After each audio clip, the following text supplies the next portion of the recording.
날선입니다. 폭풍전야 같은 분위기입니다. 여론에서는 반등이다 뭐다 하지만 제대로 올라서는 모습을 못 보여주면서 오히려 코스피와 나스닥이 대세 하락 진입 후 조정이 아닌가 싶은 그래프들을 보여줍니다. 다우나 S&P, 나스닥 100 같은 경우에는 상위 기업만 모아서 만들어 놓은 차트이기 때문에 전체적인 그림은 나스닥으로 보는 게 맞다고 봅니다.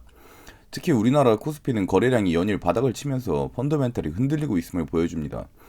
어쩌면 우리가 우려하는 상황이 생각보다 더 가까울지도 모르겠습니다. 내년 반기 안에 일어날 거라고 개인적으로 생각하고 있었는데 말이죠. 오늘은 빠져나갈 구멍이 없는 경제 상황에 대해 이야기해드리겠습니다. 다음 달부터 위드 코로나를 한다는 소식이 있는데요. 초단기적으로는 호재일지 모릅니다. 코로나가 끝나면 우리 경제는 바닥으로 곤두박질 칠 겁니다. 제가 늘 강조해오는 문제는 역병이 아니라 부채입니다. 단지 역병은 부채 문제를 심화시키고 감춰두는 것일 뿐이죠. 왜 역병 사태가 끝나면 문제가 터질 것인가? 여태 가려웠던 것들을 드러내야 하기 때문이죠. 대출 상환 유예도 정부 자금으로 지원하는 대출도 끊어야 합니다. 역병을 빌미로 돈을 푸는 정책들이 정당성을 잃게 됩니다. 경제가 정상화될 것이다. 이미 비정상이라니까요. 역병이라는 장막을 풀어도 유동성 공급과 부채로 인해 쌓여온 문제들은 사라지지 않습니다. 좀비 기업을 아십니까? 영업을 해도 구조적으로 회생불가 상태에 빠져있는 기업을 좀비 기업이라 부릅니다. 좀비 기업의 문제는 역병 창궐 이전부터 화두였습니다. 2019년에도 한국의 좀비 기업은 20%가 넘었다는 발표가 있었습니다.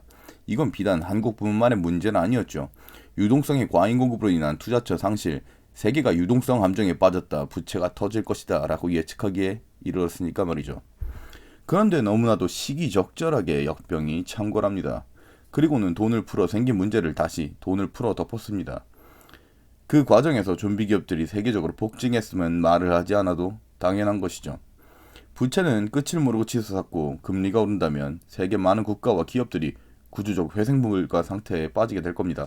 아니, 이제는 기업이 아니라 국가도 개인도 좀비가 되어버릴 위험이 크다는 겁니다. 그리고 약 1년 반이 지난 후 유동성에 의한 질주가 브레이크가 걸렸습니다. 인류는 떨어져야 할 낭떠러지의 높이를 올린 것뿐입니다. 이미 돈을 찍어낸다는 마이너스 금리와 다름없는 행위만으로 화폐의 수명은 다했고 이제 빠져나갈 구멍 없이 지옥문 앞에 서서 기다릴 뿐입니다. 얼마 전 우리는 지옥문 앞에 서 있다는 영상을 게재한 적이 있습니다. 이제 슬슬 끽거리며 그 문이 열릴 기조가 보이는 듯 합니다. 미국이 테이퍼링 계획을 회수하고 완화적 정책으로 돌아서지 않으면 대세 상승 따윈 없습니다.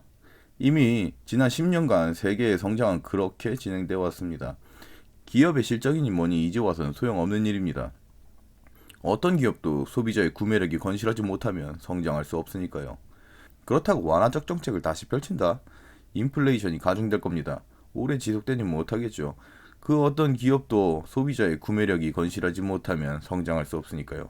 그리고 그건 향후 우리가 떨어져야 할 낭떠러지의 높이만 또 높이겠죠. 누군가는 살 것이고 누군가는 죽을 겁니다. 겁없이 올랐던 자산 가격들이 하늘로 향하는 계단인지 공양을 위한 재단이었는지 개개인의 판단 여하에 따라서 말이죠.